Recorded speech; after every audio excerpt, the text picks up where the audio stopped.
우리 시간 함께 듣기만 하는 자와 듣고 실천하는 자라는 주제로 말씀 나누기를 원합니다. 종교개혁 5대 솔라라고 있습니다. 이것이 우리 개혁주의 신학의 근간이 되는데요, 총 5가지가 이렇게 됩니다. 오직 성경, 오직 은혜, 오직 믿음, 오직 예수 그리스도, 오직 하나님께 영광이라고 솔라라는 것이 오직이라는 뜻인데, 이 5가지의 솔라, 5가지의 오직이 그 종교개혁의 근간이 되었다라는 거죠. 여기서 보면 가장 첫 번째로 나오는 것이 오직 성경입니다. 그만큼의 종교개혁 가운데, 그리고 우리의 신앙 가운데서 이 성경이라고 하는 것은 매우 매우 중요하다라고 할 수 있죠. 종교개혁자 칼빈의 생가에 중요한 판화가 하나 있었다고 합니다. 바로 위제 알라드의 1562년 작품인 성경의 무게라고 하는 이 그림인데요, 이 그림을 좀 보면 가운데에 이제 무게를 다는 저울이 있죠. 근데 이 저울 위에 각각의 2가지의 한 곳은 사람과 그리고 여러 물건들, 또 한 곳에는 하나의 물건이 올려 있는 것을 볼 수 있습니다. 사람이 올라타 있는 것을 보면 그 사람은 누구냐면 그 당시에 이제 교황입니다. 교황. 그리고 또 교황을 지지하는 사람이 거기 매달려 있는 것을 볼 수 있죠. 또 뒤에도 여러 사람들이, 그 교황을 지지하는 사람들이 함께 있는 것을 볼 수 있습니다. 근데 이 그림에서 포인트는 뭐냐면 검은색 하나의 어떠한 생물이 있는데 그 생물이 무엇일까? 강아지 이런 것이 아니라 사탄입니다. 사탄. 사탄도 매달려서 그 무게를 더 늘리려고 하고 있는 거죠. 반대로 반대쪽에는 딱 한 가지의 어떤 물건만 놓여져 있죠. 책입니다. 이 책은 무엇이냐면 바로 성경입니다. 성경. 오직 성경과 함께 그 뒤에는 성경만 인정하는 칼빈을 비롯한 종교개혁가들이 쭉 서 있는 것을 보여주고 있는데요, 이 그림은 어떤 그림이냐면 그 성경의 무게가 사탄과 교황과 모든 인간이 기록한 책과 모든 사제들의 권위보다 더 무겁다라는 것을 보여주고 있는 겁니다. 즉 오직 성경의 권위만을 인정하는 그 종교개혁의 정신을 나타낸 그림이라고 합니다. 하나님의 말씀이라고 하는 것은 어떤 목사님들의 말보다도, 어떤 책보다도, 어떤 세상의 위대한 사람들의 말보다도 위대하고 권위가 있습니다. 그리고 성경만이 오직 진리다라는 거죠. 우리는 이 말씀의 중요함을 알아야 하거든요. 그렇다면 우리는 그 말씀을 어떻게 대하고 있는가, 그리고 그 말씀을 어떻게 받아들이고 있는가를 오늘 말씀을 통해 함께 보기를 원합니다. 야고보서를 함께 보고 있는데요, 야고보는 오늘 말씀에서 이 말씀의 중요성을 이야기해 주게 됩니다. 이전 말씀에서 기억이 안 나겠지만 우리가 18절 말씀만 봐도 좀 알 수 있는데, 18절 말씀을 함께 읽어보겠습니다. 그가 그 피조물 중에 우리로 한 첫 열매가 되게 하시려고 자기의 뜻을 따라 진리의 말씀으로 우리를 낳으셨느니라. 야고보는 이전 말씀에서 예수 그리스도가 우리를 새롭게 하셨다라고 이야기하고 있거든요. 이 새롭게 했다는 것이 우리를 거듭나게 하셨다라는 것을 의미합니다. 우리는 거듭난 자들이죠. 우리는 새롭게 탄생한 자들입니다. 이제 우리는 그 새로운 탄생한 자로서 예수님을 믿는 새로운 삶을 살아가야 한다라는 거죠. 여기서 중요한 게 뭐냐면, 새롭게 태어난 것도 매우 중요하지만 새롭게 태어난 우리가 그에 합당한 행동도 따라야 한다는 거고, 그리고 야고보는 지금 이렇게 새로운 탄생과 무엇을 연결시키고 있냐면 하나님의 말씀을 연결시켜서 이야기해주고 있는 겁니다. 18절부터 25절까지 이 말씀이라는 게 계속 나오는데, 진리의 말씀, 심어진 말씀, 자유롭게 하는 온전한 율법이라고 하면서 계속해서 그 본문마다 하나님의 말씀을 강조해 주고 있고, 여기서 말하는 그 말씀이 우리가 알고 있는 그 성경, 그 하나님의 말씀을 의미하고 있는 겁니다. 야고보는 거듭난 우리가 어떻게 살아가야 하는가를 전해주는데, 그 살아감에 있어서 기준, 그 중심이 무엇이냐면 하나님의 말씀을 중심으로 살아가야 함을 전해주고 있는 거죠. 야고보는 말씀을 대하는 태도를 3단계로 나눠서 오늘 전해주고 있는데, 우리가 오늘 말씀을 통해서 말씀을 대하는 태도, 그 3단계를 함께 살펴보기를 원합니다. 첫 번째로는 이 말씀을 속히 들어야 한다는 거예요. 속히. 우리 19절과 20절 말씀 함께 읽어보도록 하겠습니다. 내 사랑하는 형제들아, 너희가 알지니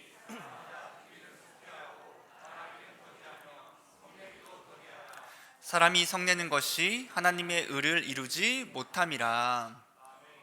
야고보는 어떻게 말하고 있냐면, 듣기는 속히 하고 말하기는 더디하고 성내기도 더디하라 라고 이야기하고 있습니다. 이 구절의 핵심은 무엇이냐면 듣는 것이 핵심이거든요. 듣기를 속히 하라는 것은 이 말씀 맥락으로 볼 때 사람의 말도 물론 잘 들어야 하지만 사실 그 중심은 하나님의 말씀을 잘 들어라라는 것을 이야기해주고 있는 겁니다. 하나님께서 우리를 불러주셨죠. 그리고 성령님께서 우리와 함께 하시면서 우리를 거듭나게 하십니다. 그리고 우리가 거듭남, 즉 새롭게 탄생하로 말미암아 회개하고 믿음을 가지게 되는 거거든요. 쉽게 말하면 어떤 말이냐면 우리는 이미 구원받은 존재라는 겁니다. 예수님을 믿는 우리는 다 구원받은 존재인 거죠. 중요한 것은 이제 구원받아서 끝나는 것이 아니라 구원받은 자로서의 삶, 즉 하나님의 자녀로서의 그 바른 삶을 우리가 살아가야 합니다. 그리고 그 은혜와 기쁨과 감사와 사랑을 누리며 살아가야 하는데 그 가운데 가장 중요한 첫 번째가 하나님의 말씀을 들어야 한다라는 거죠. 우리는 하나님의 말씀을 여러분 잘 듣고 있습니까? 잘 듣고 계신가요? 아멘 또 안 나오시네요. 잘 안 듣고 계신가요? 여러분 이렇게 생각할 수 있습니다. 나는 하나님의 말씀을 참 잘 듣고 있습니다. 왜냐하면 이렇게 수요 예배도 나오고 수요 예배뿐만 아니라 금요 기도회와 또 주일 오전 예배, 오후 예배, 심지어 저는 새벽 예배까지 다 나오면서 그 말씀을 잘 듣고 있습니다라고 할 수도 있고 이 정도까지는 아니지만 수요나 금요나 주일 예배를 다 드리면서 그 말씀을 잘 듣는 성도님들도 참 많이 계십니다. 너무너무 대단하고 쉽지 않은 모습들이죠. 근데 이런 겁니다. 우리가 말씀을 잘 듣는다고 하는데 내가 수요 예배, 금요 예배, 주일 예배를 다 나오는데 과연 우리가 흘려 듣고 있는가? 아니면 진짜 그 말씀을 집중해서 잘 듣고 있는가 하는 거죠. 속히 들으라고 하는 것은 그 뒤에 더디게 말하라는 것까지 대조되면서 함께 나오고 있죠. 즉 속히라고 하는 것은 빨리 듣는 것보다는 그 말씀을 우선적으로 더욱더 집중해서 더욱더 중요하게 들어라라는 것을 의미해주고 있습니다. 말씀을 들으면서도 다른 생각을 할 때가 있죠. 지금 설교를 들으면서도 누군가는 앞을 보고 있지만 속으로 이 수요예배가 끝나면 차를 어떻게 빨리 뺄 수 있을까? 어떻게 빨리 갈 수 있을까를 고민하는 분들도 있을 수 있고 아니면 아직 저녁을 못 먹었는데 말씀을 들으면서도 뭘 먹으면 좋을까? 집에 가서 먹으면 살찌지 않을까? 저녁을 먹어야 할까? 이런 생각이나 아니면 지금 핸드폰이 뭔가 울린다면 누구한테 카톡이 온 걸까? 누구한테 문자가 온 걸까? 전화가 온 걸까라고 하면서 말씀을 듣는다고 하지만 내 마음이 여기 있지 않은 몸은 여기 있지만 마음은 딴 데 갔을 때가 있다는 거죠. 여러분 이것도 말씀을 바르게 듣고 있는 것은 아니겠죠. 또 잘 듣는 것이라고 하는 것은 귀로 듣는 것도 있지만 사실은 말씀을 잘 묵상하는 것도 함께 의미합니다. 제가 청년들에게 진짜 많이 강조하는 게 무엇이냐면 말씀을 읽어라라는 거예요. 읽어라. 말씀을 꼭 묵상이라는 것을 엄청 많이 강조하거든요. 왜냐하면 사실은 설교를 많이 듣는 것도 매우 좋죠. 되게 중요한 건데 여러분 설교를 아무리 많이 들어도 그 성경 전체를 한 번 다 읽으려면 굉장한 많은 시간이 소요될 겁니다. 말씀을 읽지 않으면 그 성경을 알 수가 없는 거죠. 그냥 설교를 듣는 것도 매우 좋지만 우리가 그 읽는 것에 한정되어 있는 시간이 분명히 주어진다라는 겁니다. 그렇기 때문에 오히려 말씀을 묵상하지 않고 나는 설교만 들을 거라고 하면 어떤 문제가 생길 수 있냐면 때로는 말씀을 오해하거나 그 하나님의 뜻을 되게 편협하게 알 때가 있습니다. 왜냐하면 내가 알고 있는 게 딱 그 부분밖에 없기 때문이죠. 여러분 그렇기 때문에 말씀을 잘 듣는다고 하는 것은 말씀을 잘 묵상하는 것도 함께 이야기해주고 있는 겁니다. 우리는 그 말씀 한 구절 한 구절을 잘 집중해서 읽고 경청해야 해요. 하나님께서 어떻게 말씀하시는지, 하나님은 어떤 분이신지, 그가 어떤 일을 행하셨는지, 무엇을 말씀하시고 무엇을 우리에게 행하시고 어떻게 우리를 구원하셨는지 등 그 모든 것을 깊이 집중해서 듣고 보아야 한다라는 겁니다. 하나님의 말씀을 듣는 것은 매우 중요하거든요. 왜 중요하냐면 믿음이 어디서부터 온다고 생각하십니까? 감정에서부터? 생각에서부터? 그렇지 않습니다. 믿음은 들음에서부터 오거든요. 로마서 10장 17절 말씀 우리 한번 같이 읽어보도록 하겠습니다. 그러므로 믿음은 들음에서 나며 들음은 그리스도의 말씀으로 말미암았느니라. 우리는 그리스도의 말씀을 들음으로 말미암아 믿게 된 겁니다. 그냥 누가 권유해서 내 혼자 생각해서 상상해서 믿는 게 아니라 하나님의 말씀을 들었기 때문에 그 말씀을 보았기 때문에 믿게 된 거다라는 거죠. 우리는 무엇보다 우선 잘 들어야 합니다. 잘 보아야 합니다. 듣지 않고 보지 않으면 행하고 순종할 수 없는 거예요. 왜냐하면 모르는데 어떻게 순종합니까, 여러분? 하나님 말씀을 모르는데 어떻게 행할 수 있죠? 아무것도 모르는데 먼저 듣는 것이 가장 첫걸음이다라는 거죠. 그럼 아기들도, 저희 아기는 아직 못 걷거든요. 걸을랑 말랑 하는데 언제쯤 걷죠? 보통 한 1년 되면 걷나요? 아직 못 걷는데 이 아이가 참 신기하잖아요. 가만히 누워서 아무것도 못 하다가 어느샌가 때가 되면 뭐부터 시작하죠? 이거 모르시면 이제 일하시느라 바빴기 때문에 그러시겠죠? 뒤집기부터 하죠. 뒤집기를 한 다음에 그 다음에 아장아장 걷기 시작하고 어느 순간은 이렇게 네 발로 걷고 어느 순간 일어서고 어느 순간 걷게 되는 거죠. 처음부터 아기가 갑자기 우뚝 이렇게 일어나서 걷지는 못합니다. 가장 먼저 뒤집고 기고 이런 순서가 있는 거죠. 이런 말씀도 마찬가지입니다. 우리가 알지 못하는데 순종할 수는 없습니다. 말씀을 들어야만이, 그 말씀을 보아야만이 말씀을 알 수 있고 그 말씀을 행하고 순종할 수 있게 되는 겁니다. 여러분, 듣는 것이 하나님의 말씀과 연관되어 있지만 또 그와 함께 사람들과의 그 관계 안에서도 이 들음이 굉장히 중요함을 야고보는 이야기해주고 있습니다. 그래서 속히 듣지만 말하기는 더디하고 성내기도 더디해라 라고 이야기하고 있습니다. 속히 듣고 더디 말하는 것은 동전의 양면과 같이 함께 하는 거죠. 속히 들어야 하지만 말하는 것은 더디게 천천히 하라고 하는 겁니다. 더디 말한다는 것은 그냥 느리게 말하는 것이 아니라 겸손하게 참으면서 인내하면서 이야기할 것을 전해주고 있는 겁니다. 여러분, 끊임없이 말하는 사람들은 들을 수 없죠. 계속 내 얘기만 하는 겁니다. 이렇고 저렇고 이건 이런 거고 저건 저런 거고 이렇게 해야 되고 계속 이야기만 하면, 끊임없이 말하면 들을 수 없습니다. 듣기는 속히 하지만 말하기는 더디게 들어주고 상대방의 이야기에 공감해주고 경청해 주어야 한다는 거죠. 이와 함께 성내는 것도 더디해야 합니다. 성경은 우리가 화를 아예 내지 말라고 하지 않습니다. 화낼 수 있는 상황들을 몇 가지 보여주는데 가장 중요한 거 거룩한 분노, 의로운 분노라고 우리가 이야기하죠. 하나님의 말씀이 잘못된 상황에 처했을 그때에, 불의와 죄가 생길 때, 이웃이 상처받고 괴로움 가운데 있을 그때에 우리는 의로운 분노를 나타낼 수 있습니다. 그런 분노는 예수님도 보여줬던 분노 중에 한 가지죠. 근데 중요한 게 무엇이냐면 우리가 대부분의 분노는, 사실은 의로운 분노는 거의 없다라는 겁니다. 우리의 분노는 대부분 짜증과 미움과 다툼에서 나오는 안 좋은 부정적인 분노가 많다는 거죠. 그 모든 분노 가운데서 상대방의 말을 듣지도 않고 분노가 있으면 말하기에만 급급하게 됩니다. 상처를 주고 분열시키며 이러한 분노는 아무런 도움도 되지 않고 성경에서 말하고 있는 것처럼 하나님의 의를 이루지 못할 뿐이다라는 거죠. 그렇기 때문에 야고보는 듣기는 속히 하지만 더 많이 듣고 더 많이 사람들과 함께하면서 들어줘야 하지만 말하기를 더디하고 성내기를 더디하라고 이야기하고 있는 겁니다.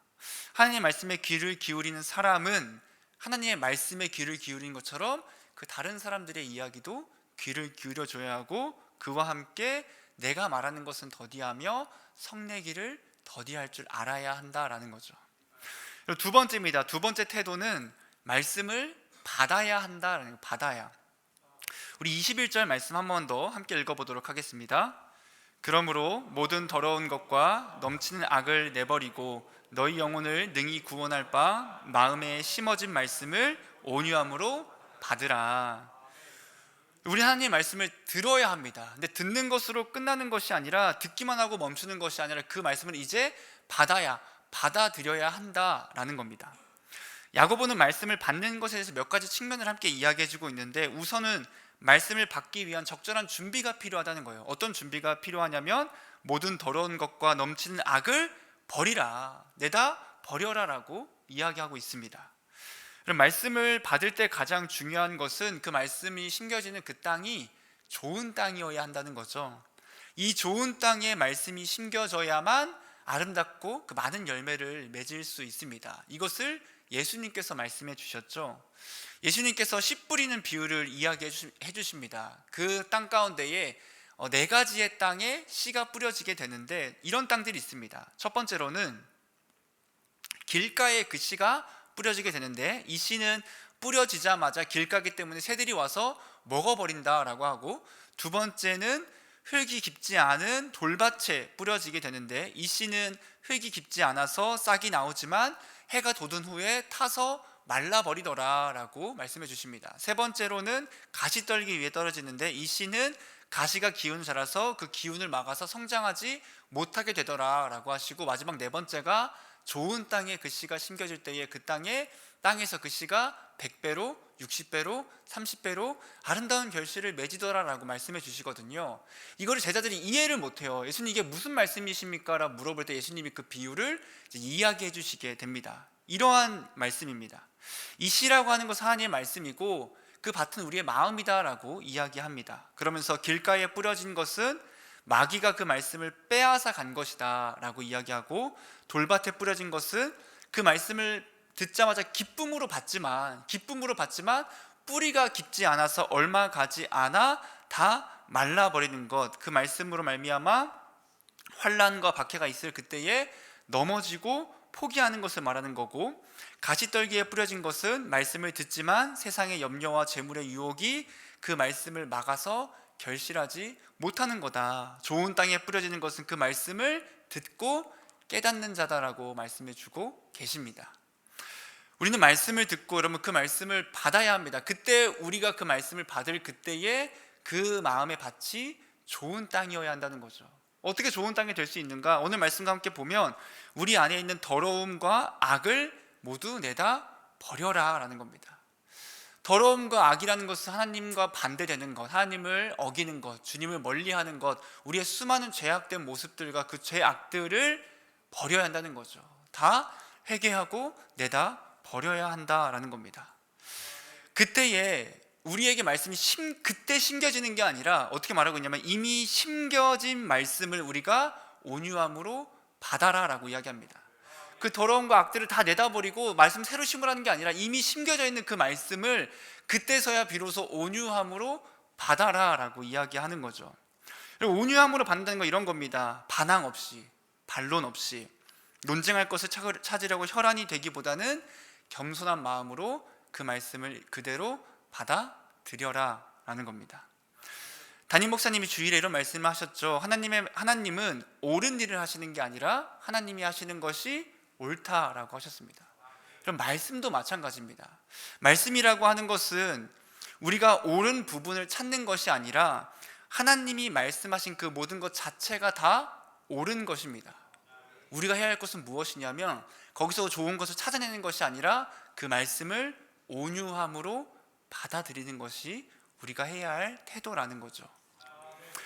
이런 말씀에 대해서 의문을 가질 수 있겠죠. 의문을 가지고 이게 맞는 건가? 이게 어떤 뜻인 건가? 하고 알아보고 찾아보고 물어보는 것은 굉장히 좋은 모습입니다. 궁금해하고 알기 위해서 노력할 수 있습니다. 근데 그냥 물어보고 알려고 하는 것이 아니라 내가 믿고 싶은 것만 취사 선택해서 믿는 것은 잘못된 모습이라는 거죠. 이건 믿을 만해, 이건 믿을 수 없어, 이건 좋아, 이건 나빠, 이건 별로야, 이거는 괜찮은 것 같아 라고 내가 원하는 것만 가지고 믿어서는 안 된다라는 겁니다. 우리 하나님의 말씀을 옳은 부분 찾는 것이 아니라 그 모든 것이 옳다고 믿어야 하는 거고, 내가 납득되는 것만, 듣기 좋은 것만, 어떤 것은 과학적이지 않다라고 버리고, 어떤 것은 현대적이지 않다라고, 어떤 것은 오늘날 기조와 맞지 않다라고 많은 사람들이 그렇게 말씀을 있는 그대로 받아들이는 것이 아니라 내가 원하는 대로 받아들이는 것을 참 많이 보게 됩니다. 그래서 이런 거죠. 동성애를 금지하라는 것은 오늘날 기조와 맞지 않아, 이거는 되게 차별이야 라고 하면서 그 말씀을 그냥 믿지 않고 빼버린다거나, 아니면 거짓말하지 말라는 말씀을 보고 거짓말을 어떻게 안 할 수 있겠어, 뭐 어느 정도는 해도 괜찮지라고 하면서 내가 받아들일 만큼만 받아들이는 거죠. 오늘날 많은 사람들이 하는 그 말씀을 굉장히 격화시킵니다. 있는 그대로 받아들이는 것이 아니라 할 수 있을 만큼만 받아들이려고 하는 거죠. 그래서 뭐 원수를 사랑하라는 말씀을 보면서 내가 진짜 그 원수를 어떻게 사랑할 수 있겠어, 그냥 어느 정도, 아니면 사랑하는 척, 욕하지 않으면 다행이지로만 생각을 한다거나, 주일 성수에 대해서도 주일에 예배를 드려야 한다는 것은 이해하지만 못 드릴 수도 있지, 빠질 수도 있지, 여행도 갈 수 있고 뭐 잠깐 잘 수도 있고 힘들면 쉴 수도 있지 라고 받아들인다거나, 하나님께 세상을 창조하셨다고 할 그때에 아예 어떻게 세상을 6일 만에 창조하셔, 딱딱 창조하셔, 다 만들어 놓고 알아서 잘 굴러가게끔 하신 거겠지라고 하면서 그 말씀 한 부분 한 부분을 있는 그대로 하나님의 기적과 능력과 뜻으로 받아들이기보다는 내가 아는 만큼, 내가 받아들일 수 있는 만큼만으로써 격화시킨다는 거죠. 여러분, 성경은 그렇게 이야기하고 있지 않거든요. 성경은 어떻게 이야기하고 있냐면 원수를 사랑하라는 거예요, 여러분. 그게 끝입니다. 거기에 내가 뭐 덜하고 더하거나, 원수를 사랑하라, 비난하지 마라, 거짓말하지 마라, 하나님만을 예배해라, 하나님만 사랑해라, 하나님께서 이 세상을 창조하셨다라고 명확하게 이야기하고 있습니다. 우리는 하나님의 그 말씀을 내가 마음대로 가감하고 믿고 싶은 것만 쏙쏙 뽑아서 믿어서는 안 된다라는 거죠. 우리가 해야 할 태도는 무엇이냐면 온유함으로, 반항하지 않고, 그리고 반론하지 않고, 하나님 앞에 논쟁하지 않고 그 말씀을 온유함으로 받아야 한다는 겁니다. 이 말씀이 이미 구원받은 우리를 그 바른 구원의 길로 인도해 준다라는 거죠. 마지막 세 번째입니다. 세 번째로 이제 말씀을 행해야 합니다. 우리 22절부터 25절 말씀 한 번 더 앞에 보고 함께 읽도록 하겠습니다. 너희는 말씀을 행하는 자가 되고 듣기만 하여 자신을 속이는 자가 되지 말라. 누구든지 말씀을 듣고 행하지 아니하면 그는 거울로 자기의 생긴 얼굴을 보는 사람과 같아서 제 자신을 보고 가서 그 모습이 어떠했는지를 곧 잊어버리거니와 자유롭게 하는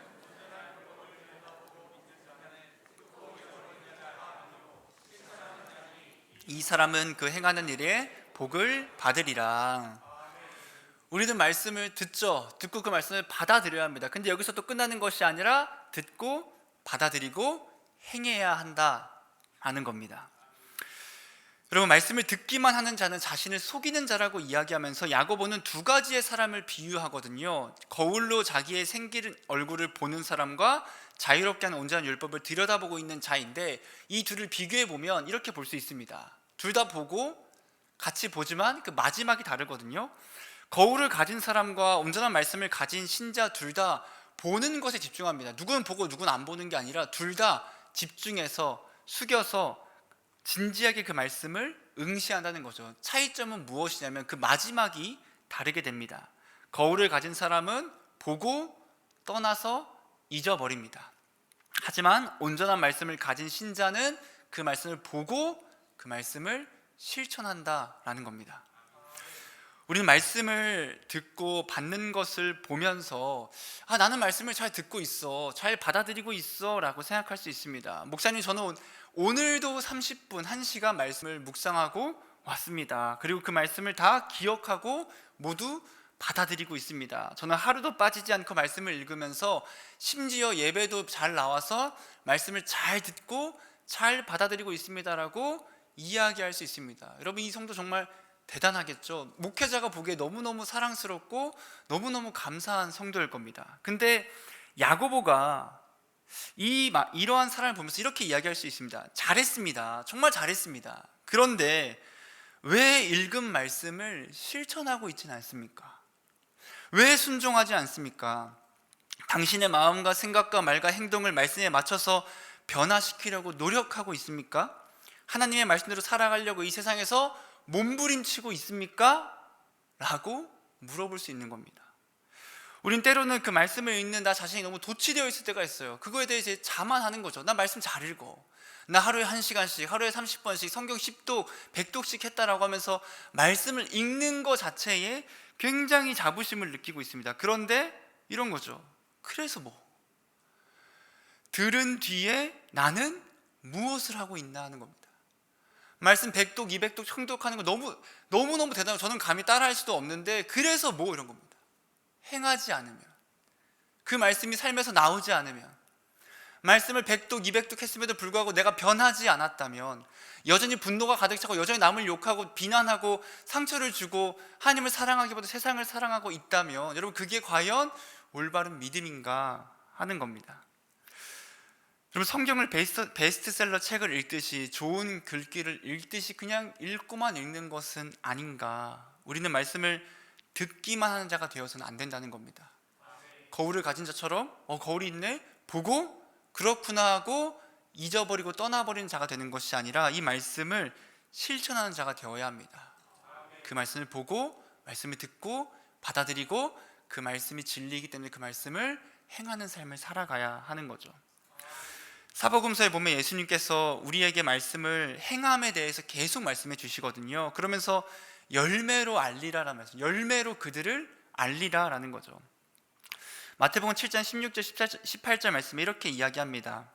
그들의 열매로 그들을 알지니 가시나무에서 포도를 또는 엉겅퀴에서 무화과를 따겠느냐. 이와 같이 좋은 나무마다 아름다운 열매를 맺고 못된 나무가 나쁜 열매를 맺나니 좋은 나무가 나쁜 열매를 맺을 수 없고 못된 나무가 아름다운 열매를 맺을 수 없느니라 라는 겁니다. 열매로 아니면 열매로. 그 사람이 신자인지 아니면 불신자인지 진짜 믿음이 있는지 어떻게 알 수 있죠? 물론 판단해서는 안 됩니다. 저 사람만 보고 저 사람은 믿음이 없네 있네를 판단할 수 없지만, 그럼에도 불구하고 내 자신, 우리 모두가 믿음이 있는가 없는가를 볼 수 있는 가시적인 모습 중에 하나는 무엇이냐면 과연 그 믿음에 따른 행함이 함께 하는가. 행함이 함께 하는가. 가시나무에서 열매가 나올 수 없는 겁니다. 포도나무에서 가시가 일어날 수 없는 겁니다. 내가 진짜 신자라면 그에 합당한 열매가 나올 수밖에 없음을 예수님은 말씀해 주시고 계신 거죠. 여러분, 그 말씀에 따른 행함이 우리의 열매입니다. 야고보는 26절, 27절에서 그 행함을 세 가지로 대표해서 말해주고 있는데 이렇게 크게 세 가지를 이야기해 줍니다. 제어된 혀와 보살피는 사역과 거룩한 삶을 살아갈 것을 이야기해주고, 이제 2장 말씀부터 이 세 가지를 크게 이제 더욱더 세부적으로 전해주며 확장해주고 있는 게 그 야고보서의 말씀입니다. 하나님의 말씀은 우리의 삶의 기준입니다. 시편 119편 105절에 이렇게 이야기합니다. 주의 말씀은 내 발의 등이요 내 길의 빛이니이다 라는 겁니다. 우리 하나님의 말씀을 속히 들어야 합니다. 말씀을 잘 들어야 해요. 그리고 잘 묵상해야 합니다. 말씀을 읽지 않는 성도님들이 있다면 다시 한 번 더 강조하자면 말씀은 꼭 읽어야 합니다. 그거는 여러분 걸음마예요. 걸음마. 첫 시작입니다. 듣고 그리고 묵상하는 것은 시작입니다. 말씀을 알아야만이 올바른 신앙생활을 할 수 있습니다. 하나님은 어떤 분이신지, 예수님은 어떤 분이신지, 성령님은 어떤 분이신지, 그 삼위일체 하나님이 어떤 일을 우리에게 행하셨는지, 어떤 존재인지, 내가 어떻게 구원받았는지, 나란 존재는 어떤 존재인지 등을 어떻게 알 수 있냐면 하나님의 말씀을 통해서만 알 수 있습니다. 그리고 그 말씀을 온유함으로 받으시기를 바랍니다. 내 마음에 맞는 말씀, 세상에 맞는 말씀, 보기에 좋은 말씀만 가지고 내가 취사 선택하는 것이 아니라 그 모든 하나의 이 모든 성경 전체를 다 하나님의 말씀으로 믿고 받아들이기를 바랍니다. 마지막으로 이 말씀을 행하는 우리가 되어야 합니다. 말씀을 행하지 않는 그리스도인들이 너무 많습니다. 여러분, 너무 많아요. 말씀을 너무 가볍게 생각하고 그 말씀을 무시합니다. 안 읽어도 돼. 왜 안 읽어도 되죠? 안 행할 거니까. 그대로 안 살 거니까 안 읽게 되는 겁니다. 그럼 이런 겁니다. 어떤 자녀가 있는데 이 자녀는 부모님의 말씀을 너무 잘 듣는 거예요. 부모님께서 시키면 대답도 잘하고 알겠다라고 합니다. 어느 날 엄마 아빠가 그 자녀에게 집에 나가면서 이렇게 이야기하는 거죠. 저 한솔아 엄마 아빠 올 때까지 집을 잘 치워놓고 숙제도 잘 마무리해놔라고 시킨 거예요. 그 자녀가 어떻게 하냐면 네 엄마 알겠습니다. 제가 다 할게요. 엄마 아빠 조심히 다녀오세요라고 너무 대답을 잘하는 겁니다. 믿고 부모님은 나갔다 들어왔는데 자녀에게 물어봤죠. 다 했니? 라고 물어보니까 그 자녀는 아무것도 하지 않는 겁니다. 이 자녀는 잘 듣고 대답만 잘 하는 거였어요. 만약에 여러분들이 부모라면 대답만 잘하고 알겠다고만 하는 그 자녀를 보고 그 정도로 만족하실 겁니까? 아니면 그 자녀가 행하는 것을 보고 더욱더 기뻐하실 겁니까? 듣기만 하는 우리의 모습이 이 자녀의 모습과 같다는 거죠. 하나님 알겠습니다. 맞습니다. 근데 행하지는 않는 우리의 모습을 혹시 우리가 보이고 있지 않은가 고민해 볼 필요가 있습니다. 말씀을 잘 듣고 받아들이고 그 말씀에 순종하며 그 말씀에 따라 살아가는 우리가 되기를 주님의 이름으로 축복하고 소망합니다. 시간 함께 찬양하며 나아가기를 원합니다.